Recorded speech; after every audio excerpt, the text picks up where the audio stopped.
এই যে ধনেপাতার ভর্তা বানাবো বলছিলাম, এখানে দিচ্ছি আপনার কাঁচামরিচ কুচি করে দিছি, রসুনের কোয়া, পেঁয়াজ কাইটা 4 ফালা করে দিছি, দিয়ে এগুলো ভালো করে ভাজতেছি। এগুলো ভাজা হয়ে আসছে, এখন দিয়ে দেব কুচি করে ধনেপাতা। কুচি করে ধনেপাতা দিয়ে দিলাম। এই ধনেপাতাগুলো আমি ভেজে নেব, সবগুলো উপকরণ একসাথে ভাজবো। এগুলো ভালো করে ভেজে তারপরে পাটায় বেটে ভর্তা বানাবো। এই ভর্তাটা খাইতে সেই রকম স্বাদ হয়, পেট ভরে ভাত খাওয়া যায়। আমার হাজবেন্ড যে কত মজা করে এই ভর্তা দিয়ে ভাত খায়, আর আপনারা ট্রাই করে দেখবেন বাসায়, অনেক স্বাদ এই ভর্তাটা। আমি মাঝে মাঝেই বানাই। সবগুলো কুচি করে দেওয়ার কারণ হচ্ছে, আমি আগে মরিচ আস্তে আস্তে করে ভাজতাম, দেখা যায় কি বাটার সময় একটু সমস্যা হয়ে যায়, ছিটা শরীরে পড়ে, তারপরে একটু সময় লাগে। এই জন্য আমি মরিচটা সিজার দিয়ে কেটে কেটে দিই। আমার রান্নাঘরে সবসময় সিজার ছুরি থাকে কাটাকাটি করার জন্য, সেই জন্য আমি কুচি করে দিই, তাহলে বাটতে সুবিধা হয়। সবগুলো একসাথে মিহি করে বেটে ফেলবো, এরকম স্বাদ লাগে।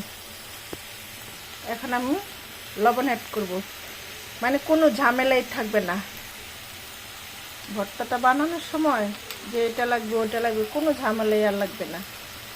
দিয়ে দিলাম লবণ, মানে অল কমপ্লিট। এখন শুধু পাতায় পিষে নিলেই হবে, তাহলে আমার ভর্তা কমপ্লিট হয়ে যাবে।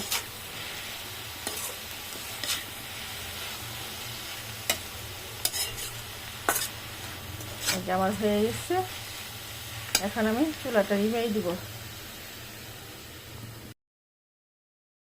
এখন আমি যে পাতায় রেখে পিষা শুরু করে দিব।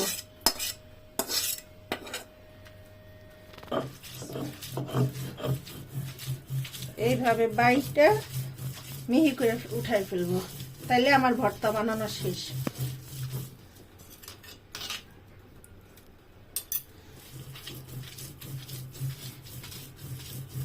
গরম অবস্থায় বাটতেছি, ঠান্ডা করে নেওয়া যায়, তারপর আমি সময় নাই, এই জন্য গরম অবস্থায় বাইটে নিতেছি। এই ভর্তাটা খাইতে সেই রকম স্বাদ লাগে, গরম ভাতের সাথে খাইয়া দেখবেন সবাই।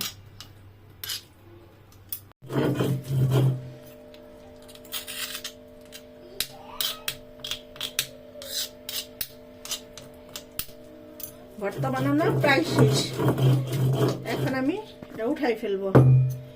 এই ভর্তাটা ফ্রিজে রেখে একদম কমপক্ষে 15 দিন খাইতে পারবেন। যদিও ফ্রিজের খাবার না খাওয়াটাই ভালো, তারপর অনেকে কাজের জন্য সময় পায় না, কিংবা অনেকে চাকরিজীবী সময় পায় না, তারা কমপক্ষে 15 দিন এই ভর্তাটা সংগ্রহ করে রেখে দিতে পারেন বক্সে ভরে। তাহলে 15 দিনের মধ্যে, মাঝে মাঝে 1 মাসও যদি রাখা যায়, মানে রাখে কেউ থাকে ভালো থাকে, যেহেতু এটা তেলে ভাজা, 1 মাসেও নষ্ট হয় না। তারপর ফ্রিজের জিনিস যত কম খাওয়া ততই ভালো।